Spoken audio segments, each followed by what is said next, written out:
संख्येने आज तुम्ही उपस्थित झाला आहे बघूनच पहिल्यांदा मला खूप छान वाटत आहे। कारण मला जो विषय दिलाय तो विषयच असा आहे की बेटी बचाओ बेटी पढाओ आणि ह्या विषया अंतर्गत की आपल्याकडे मुलींचं जे सामाजिक स्थान आहे ते जसं म्हणावं तसं नाहीये अजून तरी।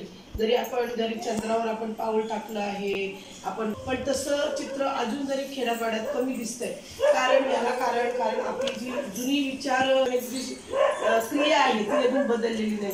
आपण मुलींना अजून मुलांच्या बरोबरीने समानतेने त्यांना जाऊन देत नाही। कारण मुलगी जर आपली शिकली तर ती पुढे जाईल, ती आपल्या राष्ट्राचा एक भव्य आणि भक्कम आधारस्तंभ बनणार आहे।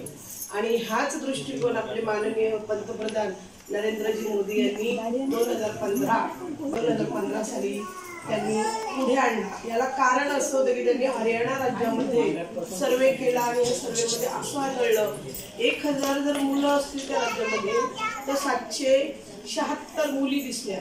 म्हणजे मुलांपेक्षा मुली किती कमी दिसल्या सांगा, किती आकडा तो कमी झाला। जर पुढे भविष्यामध्ये जर मुलांना मुलींची लग्न करायची जर वेळ येणारच आहे तेव्हा आपल्याला मुली कमी पडणार आहेत, मुलांची संख्या खूप वाढणार आहे, मुलींची संख्या खूप घटणार आहे। आणि याला कारण आपली माताच आहे, आपल्या भगिनीच आहे।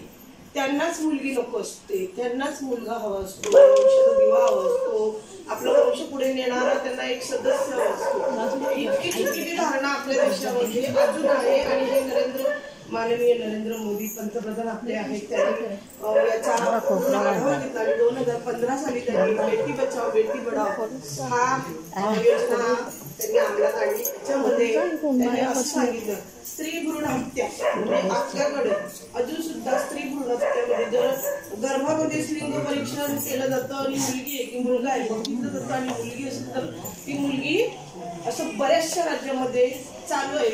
मुलींची संख्या आणि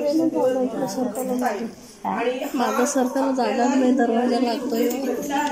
भविष्यात आपल्या मुलांना मुली मिळणार नाही लग्नासाठी। त्यामुळे नरेंद्र मोदी साहेबांनी हा गंभीर प्रश्नाचा विचार केला आणि बेटी बचाओ बेटी पढाओ ही योजना अंमलात आणलेली आहे।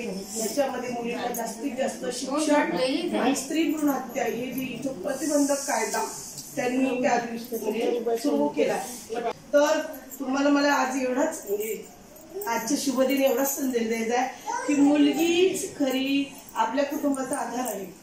बघा मुलगी असेल तर तो कमीपणा नाहीये, आपल्याला मुली आहेत ना, आपली मान गर्वाने ताट पाहिजे। त्यामुळे आपली टेंडन्सी आपली जी मानसिकता आहे आपण महिलांनीच बदलूया। आणि ह्या हळदी कुंकवाच्या शुभदिनी मी तुम्हाला संदेश देते आपल्या मुलींना इतकं छान वाढवा, इतकं छान त्यांना ट्रीट करा, इतकं छान शिक्षण द्या की ती तुमचं नाव नक्कीच उज्ज्वल करेल। धन्यवाद।